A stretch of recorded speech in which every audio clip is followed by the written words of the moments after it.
Welcome back to the Melted Man Cave. That was actually pretty good. I bequeathed my initial toss to my buddy Dave. We're doing a doubleheader tonight.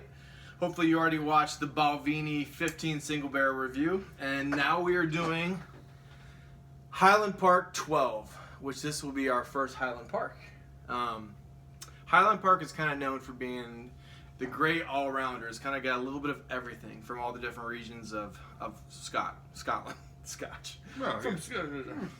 Delicious. It's got kind of the fruity, spicy notes from Speyside, that rich, full-body character from the Highlands, a little bit of smoke that you get from Islay, and it is just fantastic. If you have not had this yet, or if you're kind of more of a novice whiskey drinker, if you've had your Glenfiddichs, your Glenlivets, maybe the Glenmorangie G10, I really, really highly advise you to try the Highland Park 12.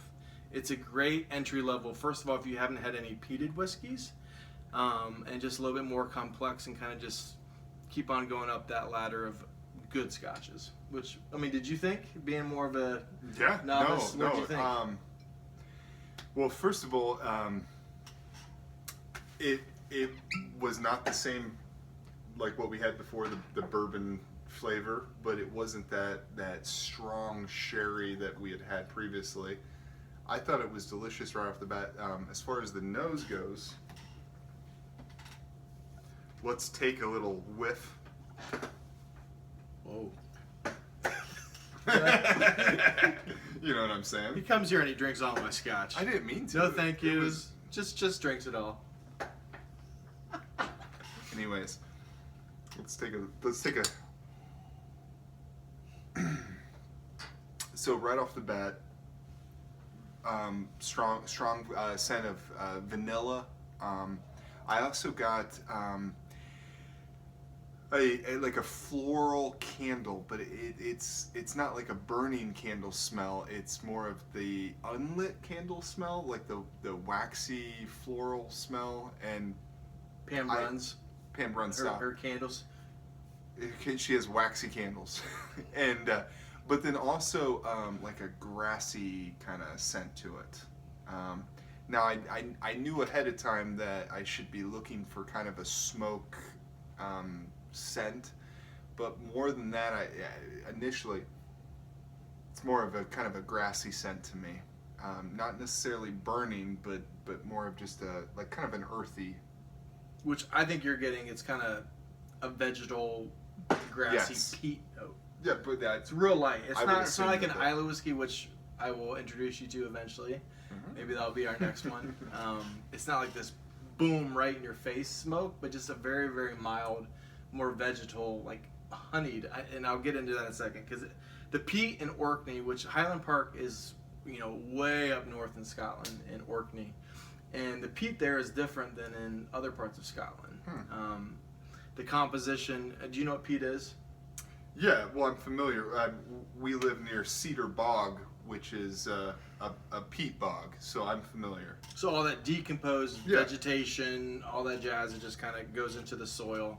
And it actually is a little bit flammable, and that's what they use when they're kilning. Many of the distilleries use that when they're kilning. A lot of them don't anymore, the ones that are unpeated. But Highland Park is mildly peated. So when I get on the nose, a little bit of nutmeg and ginger, just light, it's not real strong. Vanilla and honey, and I believe it's more like heathered honey. Like I said, there's a lot of heather, which is a flower in Scotland that kind of has like a honey taste. So heathered honey. Look at you. You're like, sure. There's a flower in Scotland. Yeah. know exactly what you mean, Keith. Oh yes, in my travels. Okay. You're a weary traveler. My weary traveler. Salty toffee and cream. Just smells real thick, really salty toffee and cream nose. It's just really good for a 12-year-old entry level whiskey. This is fantastic. Pears and pineapple, barley sugar. Again, that mild honeyed peat that you get from the heathered honey peat from Orkney. Yeah, fantastic. You ready for the palate? Oh, I already took a sip.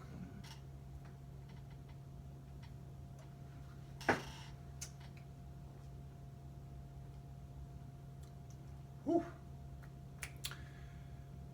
Hay, grass, first initial, that earthy, the peat that you were explaining to me. I get that smoke. I don't. It's not overpowering. No. It's very faint. It's nice. After all of those initials, and honey's in there too. Probably that heathered honey that you were describing. But then I get a salty taste. It's got like an after, like as soon as you take a sip of it, what's left on your tongue, it's salty, and which makes sense. And I don't know if we talked about this earlier, but Highland Park is a coastal distillery, so a lot of their dunnage warehouses, hopefully their dunnage, they're close to the coast, so it's soaking in all that sea salty air as the whole process, as the cask and the new make spirit is going in and out. It also kind of soaks in some of that sea salty air. Yeah. So it totally makes sense to you to get salt. It's amazing that plays a part in it, Mm-hmm. and that you can craft a taste around what's naturally occurring. Gosh, awesome. Yeah. Is that all you got? Oh, yeah. As far as the palate, and still I feel like it's pretty easy, even though it's got a little bit of heat to it, little heat, but I think it's an easy. Now that might be because we're late in the evening tonight. But no, this is actually, and I forgot to mention, this is only 43% ABV, okay, so it's lower. It's more in your wheelhouse. Yeah. But I will get you to like cask strength whiskeys. I could see this being a daily drinker, or like the thing that you have stocked in your bar. And for sure. Yeah. And this is not that expensive either. It can be in different parts of the country or in other, in Europe, depending on their stocks. Right now in America, you can get this for like $60. I've seen it as high as $100 in different places, but right now it's pretty affordable. So again, just because I forgot, it's 43% ABV. I think this used to be colored, but I don't think it's colored anymore. So touche, Highland Park, you're actually starting to do things the right way. Unfortunately, I do believe it's chill filtered. If Highland Park would just complete that craft presentation with no color added, not chill filtered, and just higher ABVs, I mean, I couldn't imagine. The Highland Park 18 is one of my favorite scotches, and it's 43%, it's chill filtered. If it was like 50% ABV and non-chill filtered, it would be my favorite whiskey. So, Highland Park, you're awesome. You could be so much more awesome. So, just please listen to us, connoisseurs. Higher ABVs, don't chill filter, and I do believe you guys have taken the next step and actually not colored anymore. So, you got everything on? That's all you got for the palate? Palate, yeah. My unrefined palate. You're getting good, man. You good notes. All right. I learned it by watching you. Oh no, Dave's getting nobody out of the States would know that reference. Dave's getting tipsy. I learned it by watching you. I get again honeyed smoke, very mild smoke, a slight honeyed ham, Ooh. a little bit of a beef, like a ham note. Yeah, Do totally. you really? It makes sense now. Yeah, and it plays with that salty. Mm-hmm. Yes. Like a salty honeyed ham. A salty honey ham. Delicious. I'm hungry. Dave actually, before this review, was like, "You got any chips, man?" I was like, "Can you just like wait till after our second review, and then I'll feed you?" You got any chips, man? I need something to cleanse the palate. Next, I get salted caramels, spun honey on pastries. Again, Ooh. This is just this is almost like on par with the Balvenie. Yeah. Like the one we had before. The Double Wood. For those of you who've had it, it's just incredibly honeyed whiskey. It's really, really good. So that's all I got on the palate. What about the finish for you? Well, as opposed to our previous review with the long finish, I felt like this is almost instantly gone. A little bit of lingering, but right off the bat, it reminds me of falling asleep. So in college, Keith and I went to a college that was near our home, and I would have parties at my parents' house. And Until we you would got kicked out. until I got And then kicked he got kicked out. And then I got kicked out. We went to a very private, very conservative Christian school. Yes. But anyways, they let me back in They did. immediately. Alright. They want my money. No, so it reminded To me Cedarville. of Cedarville University. Cat's out of the bag. We wouldn't be allowed to be doing this. Even if you're 21 at Cedarville, you are not allowed to drink. Anyway. Love Cedarville, but Yeah, good memories. too strict. But it reminded me of those campfires during college, the waking up after falling asleep next to the fire and that taste in your mouth. It's only, once again, I say memories like this, but it's always good. It's a good memory, so it's a good fleeting, even though this finishes very quickly for me, what it does, it reminds me of that camping bonfire scent. And then kind of got a fruity, like a raisin aftertaste at the very end. Mm-hmm. So for me, I thought it was very pleasant from start to finish, very easy to drink. So I get a medium finish. So again, it's not super long. Like So what is okay? So a medium because is typically it's like short, medium, long to medium, and then long. Okay. You said the last one was long. The last one was long for So me. Yeah. it doesn't go away right away for me, but it's more medium. But you're right. It's not like an amazing long finish. Yeah.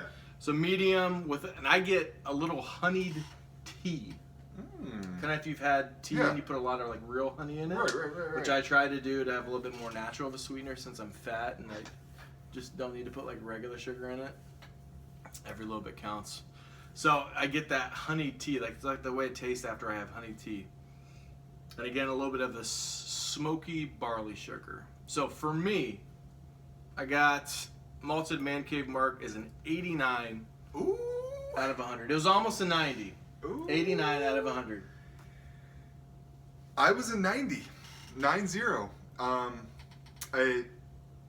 It ranks up there high for me because it's an easy drink. It's especially for somebody new to Scotch.